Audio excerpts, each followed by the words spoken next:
ஈரோட்டில் வரும் 18ஆம் தேதி தவேக தலைவர் விஜயின் பிரச்சார கூட்டம் நடைபெறவுள்ள இடத்தில் மாவட்ட காவல் கண்காணிப்பாளர் சுஜாதா தலைமையிலான போலீசார் ஆய்வு மேற்கொண்டு வருகின்றனர். விவரங்களுடன் செய்தியாளர் ரவி இணைப்பில் இருக்கிறார். வணக்கம் ரவி, முழு விவரங்கள் என்ன பதிவு செய்யலாம்? வணக்கம். தமிழக வெற்றிக் கழக தலைவர் விஜய் வரும் 18ஆம் தேதி பிரச்சாரம் மேற்கொள்ள ஏற்பட்ட தடைகள் நீங்கி அனுமதி அளிக்கப்பட்ட நிலையில் பிரச்சாரம் நடைபெறும் இடத்தில் மாவட்ட காவல்துறை கண்காணிப்பாளர் சுஜாதா தலைமையில் காவல் உயர் அதிகாரிகள் விஜய் பிரச்சாரம் மேற்கொள்ளும் போது செய்ய வேண்டிய ஏற்பாடுகள் குறித்து ஆலோசனையில் ஈடுபட்டு வருகின்றனர்.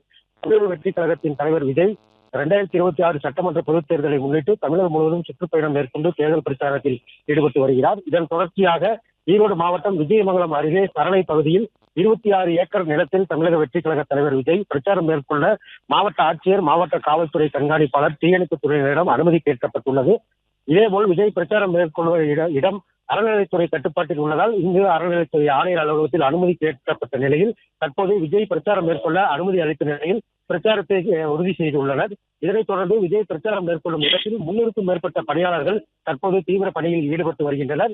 விஜய் பிரச்சாரம் மேற்கொள்ளும் இடத்தில் 60 இரும்பு தடுப்புகள் அமைக்கப்பட்டு ஒரு இரும்பு தடுப்புக்குள் 400 பேர் கணக்கிடப்பட்டு 24,000 பேர் வரை விஜய் பிரச்சாரத்தில் பங்கேற்க உள்ளதாக திட்டமிடப்பட்டுள்ளது. இந்த நிலையில் விஜய் பிரச்சாரம் மேற்கொள்ளும் இடத்தில் மாவட்ட காவல்துறை கண்காணிப்பாளர் சுஜாதா தலைமையிலான காவல் உயர் அதிகாரிகள் ஆய்வு செய்து வருகின்றனர். விஜயின் பிரச்சாரத்தின் போது பிரச்சார வாகனம் நிற்கும் இடம், அதே போன்று சேலம் கோவை தேசிய நெடுஞ்சாலை ஒட்டி விஜய் பிரச்சாரம் நடைபெறுவதால் பொதுமக்களின் வாகனங்கள் நிறுத்தும் இடம், அவசர ஊர்தி வாகனங்கள் மற்றும் பொதுமக்களுக்கு கழிப்பறை வசதி, மருத்துவ சிகிச்சை வசதி, குடிநீர் வசதி உள்ளிட்ட ஏற்பாடுகள் குறித்து காவல்துறையினருக்கும் அதே போல தமிழக வெற்றிக் கழகத்தினருக்கும் மாவட்ட காவல்துறை கண்காணிப்பாளர் சுஜாதா அவர்கள் ஆலோசனையில் ஈடுபட்டு சில கருத்துக்களை தெரிவித்து வருகிறார்.